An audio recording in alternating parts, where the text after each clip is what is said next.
नमस्कार, seven exam के इस YouTube प्लेटफॉर्म पे आपका एक बार फिर से स्वागत है। 1526 में बाबर लोदी वंश के अंतिम शासक इब्राहिम लोदी के साथ पानीपत के प्रथम युद्ध लड़ते हैं और भारत में मुगल साम्राज्य की स्थापना करते हैं। बाबर के 4 पुत्र थे, हुमायूं, कामराज मिर्जा, अस्करी, हिंदाल। 1530 में बाबर की मृत्यु के बाद हुमायूं दिल्ली की गद्दी पर बैठते हैं, परंतु 1540 में शेर शाह सूरी के साथ बिलग्राम के युद्ध में पराजित होकर वो भारत से बाहर चले जाते हैं, अर्थात मुगल साम्राज्य का भारत से पतन हो जाता है। और पुनः 1555 में सरहिंद के युद्ध में सिकंदर शाह सूरी को पराजित करके हुमायूं फिर से दिल्ली की गद्दी पर बैठते हैं। 1556 में दीन पनाह के शेर मंडल नामक पुस्तकालय की सीढ़ियों से गिरकर इनकी मृत्यु हो जाती है। इनकी मृत्यु के बाद इनके पुत्र अकबर जो है वो दिल्ली के सत्ता को संभालते हैं। हुमायूं के पुत्र अकबर 1556 में आदिल शाह के सेनापति हेमू के साथ पानीपत का द्वितीय युद्ध लड़ते हैं और दिल्ली की गद्दी को पुनः प्राप्त करके दिल्ली में मुगल साम्राज्य की स्थापना करते हैं। आज के वीडियो में हम लोग अकबर के बारे में पढ़ेंगे, तो चलिए शुरू करते हैं अपना वीडियो।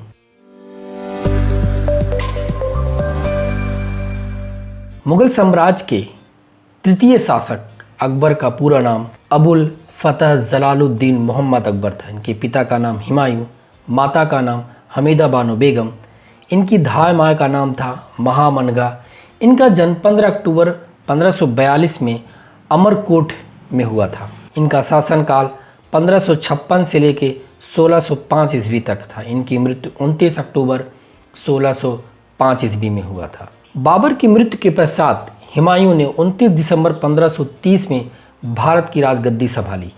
1540 में बिलग्राम के युद्ध में पराजित होने के बाद हुमायूं ईरान की तरफ बढ़ता है और रास्ते में उसने अपनी गर्भवती पत्नी हमीदा बानो बेगम को सिंध में अमरकोट के राणा वीर साल के यहाँ वो शरण में छोड़ जाता है, जहाँ अकबर का जन्म होता है। अकबर के जन्म के समय धाय माँ महामनगा ने उनकी सेवा की थी। इसके बाद वे अस्करी ने उनका पालन पोषण किया। फिर वो काबुल चले जाते हैं, जहाँ हिंदाल ने उनका पालन पोषण किया और 1547 को अकबर अपने माता पिता के पास वापस चले जाते। 1551 में अकबर ने काबुल की रुकैया से शादी कर ली।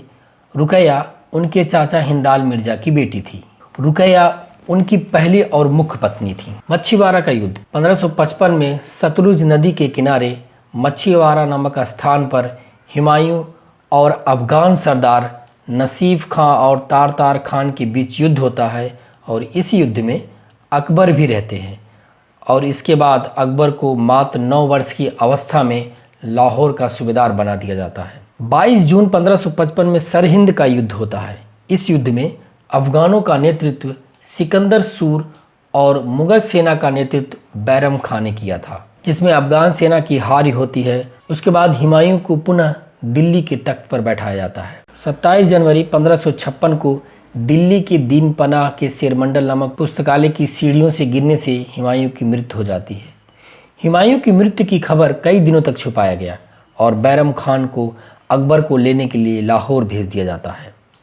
वापस लौटते वक्त गुरदासपुर के कालानौर में मिर्जा कासिम के द्वारा अकबर को 14 वर्ष की आयु में राज तिलक कर दिया जाता है और बैरम खान को उनका संरक्षक बना दिया जाता है। उसके बाद राज्याभिषेक के बाद जब वो आगरा की तरफ बढ़ रहे थे, तभी आगरा पर आदिल शाह के सेनापति हेमू, जो एक अलवर का नमक व्यापारी था, वो आदिल शाह का सेनापति बना था, ने आगरा पर कब्जा कर लिया। वो दिल्ली की तरफ बढ़कर दिल्ली पर भी वो कब्जा कर लेता है। उसके बाद 1556 में पानीपत के मैदान में दोनों सेनाएं आमने सामने होती हैं। पानीपत के मैदान में अकबर की तरफ से सेनापति खान जमान और बैरम खान लड़ते हैं, जबकि अफगान सेना की तरफ से हेमू इस युद्ध में शिरकत करता है। हेमू बहुत बहादुर और कुशल था, उसके साथ बहुत लंबी सेना थी, जबकि बैरम खान अकबर की सेना बहुत कम थी। लेकिन यहाँ पर बैरम खान की सूझबूझ से जो है वो इस युद्ध को जीता गया था। आंख में तीर लगने से हेमू की मृत्यु हो जाती है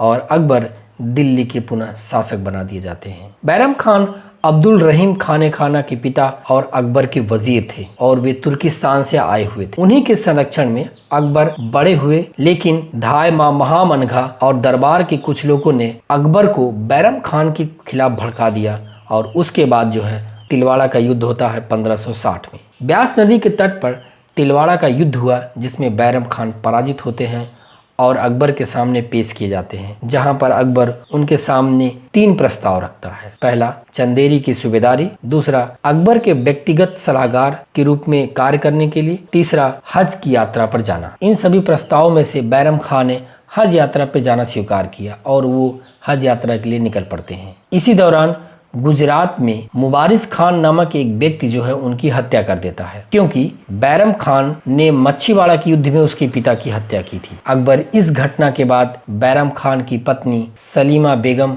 से विवाह कर लेते हैं। अब्दुल रहीम जो कि 4 वर्ष के थे उनको पुत्रवत संरक्षण देते हैं और बाद में बड़े होने पर इन्हीं को 1584 में अकबर ने खाने खान की उपाधि से नवाजा था। पर्दा शासन या इसी को हरम दल या पेटीकोट का शासन काल भी कहा जाता है। बैरम खान के मरने के बाद 1560 से 1562 तक अकबर के शासन काल पर धाय माँ महाम अनगा, उसके पुत्र आदम खां, जीजा अनगा और सिहाबुद्दीन अहमद आदि लोगों का प्रभाव था, जिसके कारण इसे हरम दल या पेटीकोट का शासन काल कहा जाता है। आदम खां ने अकबर के वजीर आजम अदगा खान के साथ दुश्मनी के चलते उनकी हत्या कर देता है, जिसके बाद अकबर ने इस जुर्म में उसे मौत की सज़ा सुनाते हैं और आदम खान को आगरा के किले की दीवार से सिर के बल नीचे फेंक देने की हुक्म दे देते हैं। आदम खान की मौत के 40वें दिन गम के मारे उसकी मां महाम अनघा की भी मौत हो जाती है। मां और बेटे दोनों को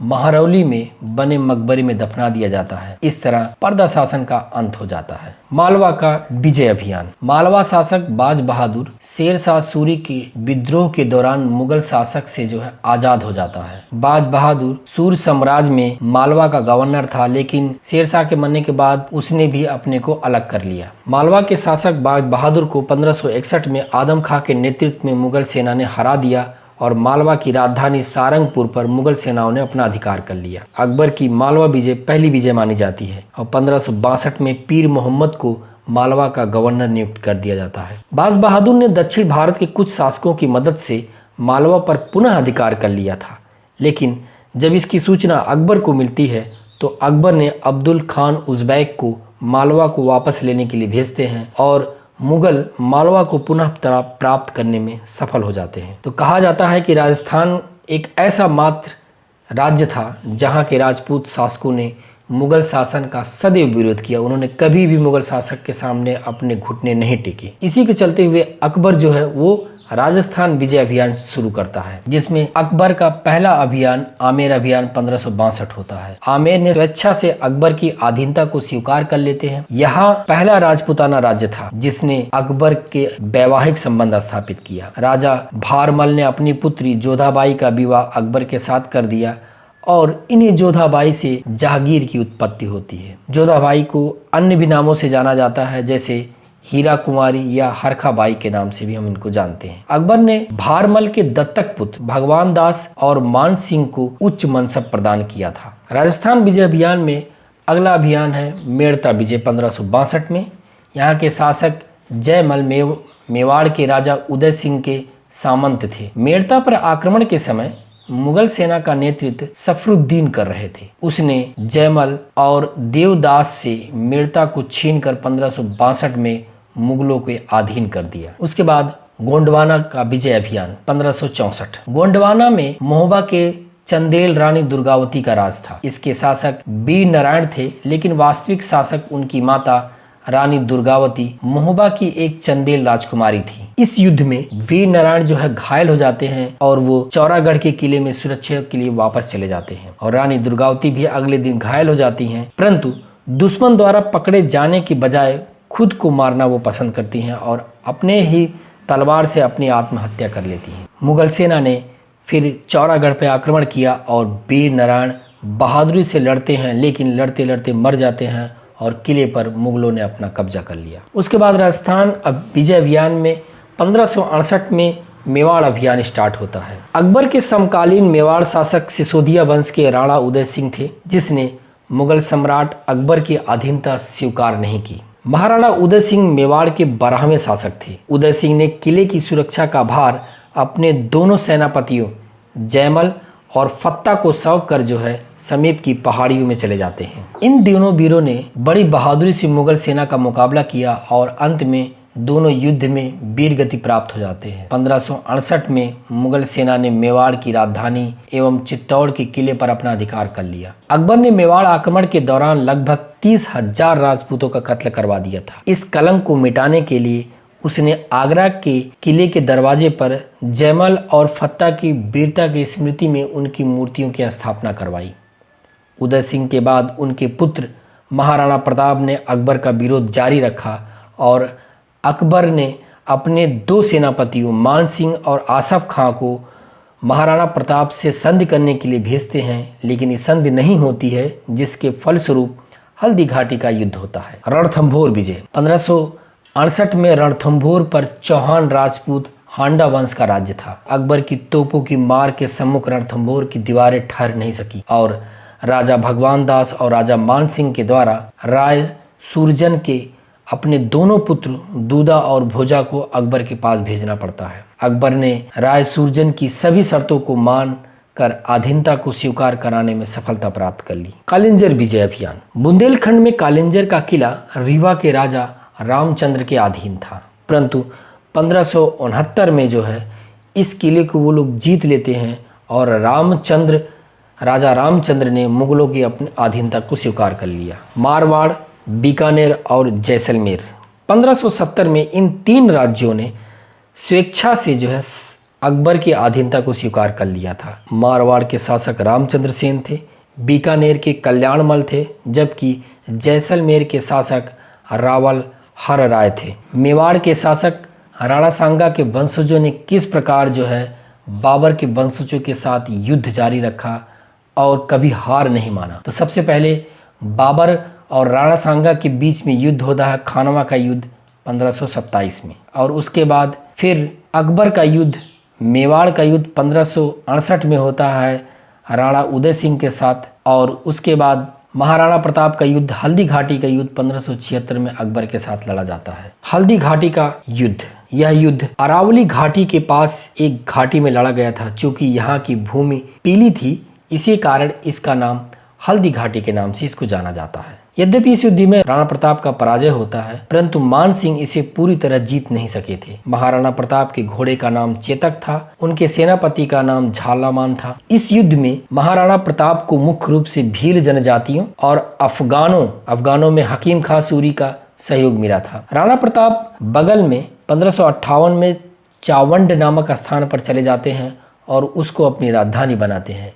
वहीं पर उनके धनुष प्रत्यंचा चढ़ाते समय चोट लगने के कारण 1597 में उनकी मृत्यु हो जाती है। उनकी मृत्यु के बाद उनके पुत्र अमर सिंह ने इस युद्ध को जारी रखा। इस तरह अकबर मेवाड़ को पूर्ण विजय कभी नहीं प्राप्त कर सका। गुजरात विजय। इत्माद खां ने अकबर को गुजरात में हस्तक्षेप करने के लिए प्रोत्साहित करता है, जिसके फलस्वरूप अकबर 1571 में गुजरात के ऊपर आक्रमण कर देता है। गुजरात युद्ध के समय ही अकबर सर्वप्रथम पुर्तगालियों से मिलता है और कैम्बे में वो पहली बार समुद्र को भी देखता है। मुजफ्फर शाह ने आत्मसमर्पण कर दिया और गुजरात विजय के बाद अकबर ने आगरा के समीप शेख सलीम चिश्ती की याद में फतेहपुर सीकरी नामक नगर को बसाता है। अकबर आगरा से अपनी राजधानी फतेहपुर सीकरी को बनाता है, जो अकबर के राज्य में 1571 से 1585 तक मुगल साम्राज्य की राजधानी रही। फिर इसे खाली कर दिया गया, शायद पानी की कमी के कारण। वहीं पर ही बुलंद दरवाजे का निर्माण भी किया है। गुजरात से लौटने के पश्चात वहां पुनः विद्रोह हो जाता है, किंतु अकबर बहुत तेजी के साथ लौटकर 600 मील की दूरी मात्र 9 दिन में पूरी करके 1572 में इस विद्रोह को वो पुनः कुचल देता है। गुजरात पर अधिकार से अकबर को दक्षिण अभियान के लिए केंद्र भी मिल जाता है और टोडरमल को गुजरात के राजस्व प्रशासन के देखभाल के लिए नियुक्त कर दिया जाता है। यहीं पर टोडरमल ने प्रथम बार राजस्व व्यवस्था का प्रयोग किया था। बंगाल विजय। 1572 में दाऊद खां सिंहासन पर बैठा और वह एक साहसी तथा वीर युवक था। उसने अकबर की अधीनता स्वीकार नहीं की। उसे अफगान शक्ति पर पूरा विश्वास था कि यदि मुगल शासकों ने हमारे ऊपर अटैक किया तो अफगान हमारी मदद करेंगे। जब उसने अकबर के अधीन एक दुर्ग पर आक्रमण किया और जौनपुर के राज्यपाल को पराजित कर दिया, तब उसे राजा टोडरमल ने और फिर मान सिंह ने आक्रमण करके पराजित किया। अफगानों ने दाऊद खां का साथ नहीं दिया। अंततः 1576 और 92 में बंगाल भी मुगल साम्राज्य के अंग बन जाता है। कश्मीर पर आक्रमण। अकबर ने कश्मीर पर आक्रमण करने के लिए भगवान दास को भेजा। जिस समय अकबर ने कश्मीर पर आक्रमण किया उस समय कश्मीर का राजा यूसुफ खां था, जो कि अत्यंत अत्याचारी और धर्मांध था। भगवान दास यूसुफ खां को पराजित करके कश्मीर को काबुल प्रांत का भाग बनाकर मुगलों के अधीन कर लिया। अकबर के शासनकाल में प्रमुख घटनाएं कौन कौन सी हैं उस पर हम लोग बात करेंगे। सबसे पहले दास प्रथा का अंत 1562 में। 1563 में तीर्थ यात्रा कर समाप्त किया गया। 1564 में अकबर के द्वारा जजिया कर समाप्त कर दिया गया। जजिया कर जो हिंदुओं पर एक विशेष कर लगाया जाता था उसे जजिया कर कहते थे। तीर्थ यात्रा कर वो कर था जो हिंदुओं को तीर्थ पर जाने पर उनको कर देना पड़ता था, उसे तीर्थ यात्रा कर कहते थे। उसके बाद मनसबदारी व्यवस्था। मनसबदारी सेना को संगठित करने की एक ऐसी व्यवस्था थी जिसमें प्रत्येक मनसबदार अपने श्रेणी और पद के अनुसार घुड़सवार सैनिकों को रखता था और इस व्यवस्था में मनसबदार सम्राट के प्रति नगद वेतन प्राप्त करता था। 1571 में फतेहपुर सीकरी की स्थापना और 1573 में फतेहपुर सीकरी के अंदर ही बुलंद दरवाजे का निर्माण। 1575 में इबादत खाने का निर्माण। 1578 में इबादत खाने में सभी धर्म के लोगों के लिए खोल दिया गया। 1579 में दहसाल प्रणाली की घोषणा। 1580 में साम्राज्य को सूबों में विभाजित किया गया, जिसमें दक्षिण विजय के बाद सूबों की संख्या 15 हो गई थी। 1582 में दहसाल प्रणाली लागू एवं दीन ए इलाही की घोषणा और 1583 में इलाही संबत की स्थापना और 1585 में लाहौर को राजधानी बनाया गया था। अकबर के नवरत्न। अकबर एक कुशल प्रशासक था। वो अपने प्रशासन को चलाने के लिए हाथ दरबारियों की व्यवस्था था जो उनको सलाह दिया करते थे। उसमें सबसे पहले थे अबू फजल। इनका पूरा नाम जो था वो अबू फजल इब्न मुबारक था।